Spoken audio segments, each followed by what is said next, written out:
ক্লাসে আপনাদের সবাইকে স্বাগতম জানাচ্ছি। আমাদের আজকের আলোচনার বিষয় সত্যিকারের ভদ্রমেয়ে চেনার কিছু বৈশিষ্ট্য।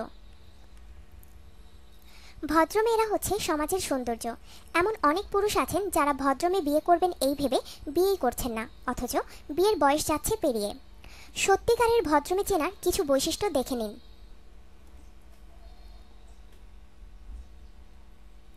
1. একটি ভদ্রমেয়ে সর্বপ্রথম তার পোশাক নিয়ে খুব সচেতন থাকে। এমন কিছু পরে না যাতে করে বাইরের কেউ চোখ তুলে তাকাতে সাহস করে। অনেকে বোরখা পরতে স্বাচ্ছন্দ্য বোধ করে। 2. ভদ্রমেয়ে সাধারণত প্রেমের ব্যাপার নিয়ে খুব সিরিয়াস থাকে। ভদ্রমেয়েরা সচরাচর প্রেমে জড়াতে চায় না, কিন্তু যদি কারো সাথে কোনো ভদ্রমেয়ে প্রেমে জড়িয়ে যায় তাহলে মন প্রাণ দিয়ে চেষ্টা করে তা টিকিয়ে রাখতে। 3. একটি ভদ্রমেয়ে সব সময় বন্ধু, পরিবার এবং বয়ফ্রেন্ডকে আলাদাভাবে গুরুত্ব দেয়।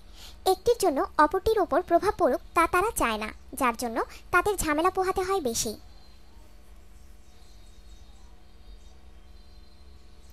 4. ভদ্র মেয়ে হলে তার রাগ একটু বেশি হয়।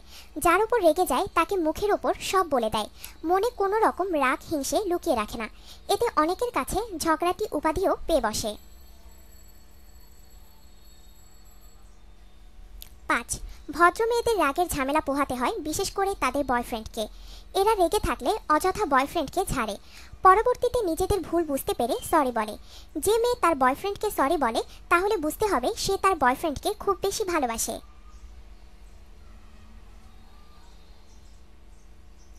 6. কোনো ভদ্রমেয়ে সাধারণত ফেসবুকে ছবি আপলোড দেয় না, যদি দেয় তাহলে প্রাইভেসি দিয়ে রাখে। ফেসবুকে কতিপয় লুলু পুরুষ থেকে তারা 100 হাত দূরে থাকে। 7. ভদ্র মেয়ে হলে তার বন্ধুবান্ধবের সংখ্যা খুব সীমিত থাকে। 8.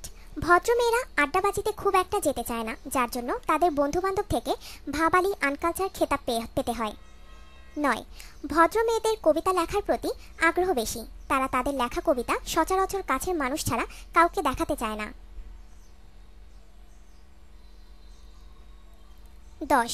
ভদ্রমেয়ে সাধারণত ঘরকুনো স্বভাবের বেশি হয়। 11. কোনো ভদ্রমেয়ের কাছে পরিবারের সম্মানটুকু সবার আগে।